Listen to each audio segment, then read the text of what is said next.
एक रिलेटिव मुजफ्फरपुर के एक छोटे गांव में रहते हैं। वहीं से मुझे ये कहानी मिली जो मैं आपको सुनाने वाली हूँ।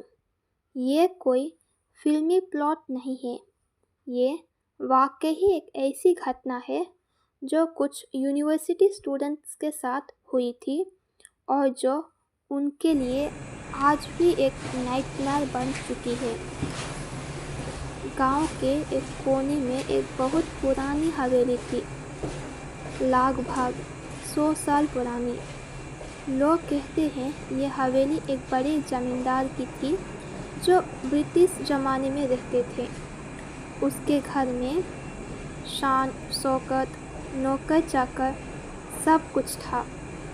लेकिन 1944 के आसपास दंगे में इस जमींदार की पत्नी को जिंदा जलाया दिया था। तब से इस हवेली में किसी ने रहना ही बंद कर दिया। गांव वालों उस जगह से गुजरने पर भी पसंद नहीं करते, खासकर रात को। लोग कहते हैं वह अभी भी उस औरत की रूह भटकती है। 2019 में मैं मुजफ्फरपुर यूनिवर्सिटी के 5 स्टूडेंट्स के गांव एक प्रोजेक्ट के लिए वहां गया। दिन भर सर्वे करने के बाद रात में उन्होंने गांव के लोगों से हवेली के बारे में सुना। गांव वालों ने मना करते कहा, बेटा उस तरफ मत जाओ, वह अच्छा नहीं है। लेकिन स्टूडेंट्स यंग थे, एडवेंचरस थे। एक ने कहा, अरे यार ये भूत वूत कुछ नहीं होता, चलो जाके देखते हैं। दूसरे ने हाँ में हाँ मिलाई, हाँ कल हो दोस्तों को सुनाए लिए मस्ती कहानी मिलेगी। और ऐसे ही रात के 9 बजे टॉर्च और मोबाइल फ्लैशलाइट लेकर वो सब हवेली के अंदर घुस गए। हवेली में घुसते ही उन्हें एक अजीब सी स्मेल आई, मिट्टी, शायद हुई लड़की और कुछ जो समझ नहीं आ रहा था। दीवारों पर पुरानी पेंटिंग्स लगी थी, पर उन्हें चेहरे फेड हो चुके थे, बस आंखें अलग ही तरीके से निकली हुई थी, जैसी पेंटिंग उनको घूर रही हो। एक लड़की नेहा मजाक में बोली, अरे यार ये तो एकदम हॉरर मूवी जैसे लग रहा है। घोस्ट कहाँ है, मुझे तो कुछ भी स्कैरी नहीं लग रहा। उसके कहते ही पीछे से एक भारी सी आवाज़ आई, जैसे कोई पुराना बड़ा दरवाज़ा जोर से बंद हुआ हो। सभी स्टूडेंट्स एकदम से घबरा गए। उन्होंने एक दूसरे का हाथ पकड़ लिया। जो दरवाज़ा खुला था अब वो बंद हो चुका था। उनमें से एक, अर्जुन, दरवाजे खोलने की कोशिश की, लेकिन दरवाज़ा 1 इंच भी नहीं हिला। उसने जोर लगाया, पैर से धक्का दिया, पर कोई भी फ़ायदा नहीं हुआ। तभी उन्होंने हवेली के अंदर कमरे से लाइट झलकती दिखी, जैसे वहाँ दिया जल रहा हो। डर के बावजूद उन्होंने वो सब उस तरफ चल गए। कमरे के एक डाइनिंग हॉल जैसा था।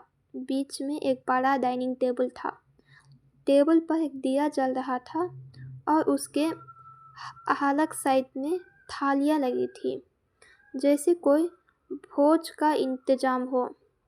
पर थालियों में खाना नहीं था। सभी थालियों में बस काला पानी था, बिल्कुल काला पानी। एक लड़का समीर ने धीरे से बोला, ये नॉर्मल नहीं लग रहा मुझे, चलो वापस चलते हैं। पर तभी उन्होंने एक औरत की हंसी सुनी, हल्की सी हंसी। उन्होंने टॉर्च से लाइट उस डायरेक्शन में डाला।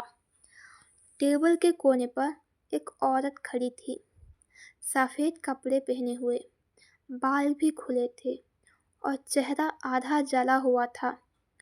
उसकी आंखें सीधा उन्हीं को घूर रही थी। एक लड़की, नेहा, चीख कर बेहोश हो गई। बाकी सब डर के मारे एक दूसरे के पीछे छिपने लगे। औरत ने धीरे धीरे अपना हाथ उठाया और उनकी तरफ इशारा किया। उसके जले हुए हाथ की स्मेल उन तक पहुंच ही रही थी, बिल्कुल जैसी जली हुई मिट्टी और फ्लेश की स्मेल। अर्जुन चिल्लाया, जल्दी से दरवाज़ा तोड़ देते हैं। सब भागकर मेन एंट्रेंस की तरफ गए, पर दरवाज़ा अभी भी बंद था। तभी एक और अजीब चीज़ हुई। जो दिया टेबल पर जल रहा था, उसी आग तेज होने लगी। उसकी लाल रोशनी पूरी कमरे में फैल गई। औरत अब धीरे धीरे टेबल के ऊपर चढ़ रही थी और उसके होंठ हिल रहे थे जैसे कोई मंत्र बोल रही हो। एक लड़के ने जोर से कहा, जल्दी से सब लोग हनुमान चालीसा पढ़ना शुरू करो। समीर ने शुरू किया, श्री गुरु चरण सरोज रजे। उनकी आवाज़ काँप रही थी, लेकिन वो सब रुके नहीं। जैसे ही उसने लास्ट लाइन बोला, दिया एकदम से बुझ गया और फिर से अंधेरा छा गया। अब अंधेरे में सबने अपने मोबाइल्स निकाली और टॉर्च ऑन की, लेकिन जैसे ही लाइट ऑन हुई वो औरत गायब थी। टेबल भी एकदम खाली था, थालियाँ भी नहीं थी, बस हवा में एक भयानक स्मेल फैली हुई थी। और फिर दरवाज़ा खुद ब खुद खुल गया। सब लोग भागते हुए बाहर निकले। गांव वालों उनकी चीखने सुनकर बाहर आ गए। जब स्टूडेंट्स ने ये सब कुछ बताया, एक बुजुर्ग बोला, यह हवेली एक जमींदार की पत्नी की थी। उसको लोगों ने जिंदा जला दिया था और वह मरते वक्त अपनी पति के भोज के लिए तैयार हो रही थी। तब से यहाँ रात को उसका भोज लगता है। जो भी उस रिचुअल को डिस्टर्ब करता है, उनके साथ बुरा होता है। नेहा, जो बेहोश हो गई थी, उसने अगले दिन तक बुखार आ गया। उसने बार बार कहा, उस औरत का चेहरा मेरे सामने ही आ रहा है। उसकी आंखें अभी भी मुझे ही देख रही हैं। अर्जुन ने उस दिन के बाद कभी अपना एक्सपीरियंस ओपनली शेयर नहीं किया। वो कहता था, मैं बस इतना जानता हूँ कि उस दिन हम सब मौत के दरवाजे से वापस आ गए हैं। गांव वालों अभी भी कहते हैं, हवेली में रात को दिया जलता है और अभी भी हवेली में वहाँ से हंसने की आवाज़ आती है। कोई भी उस तरफ रात में जाने से डरते हैं।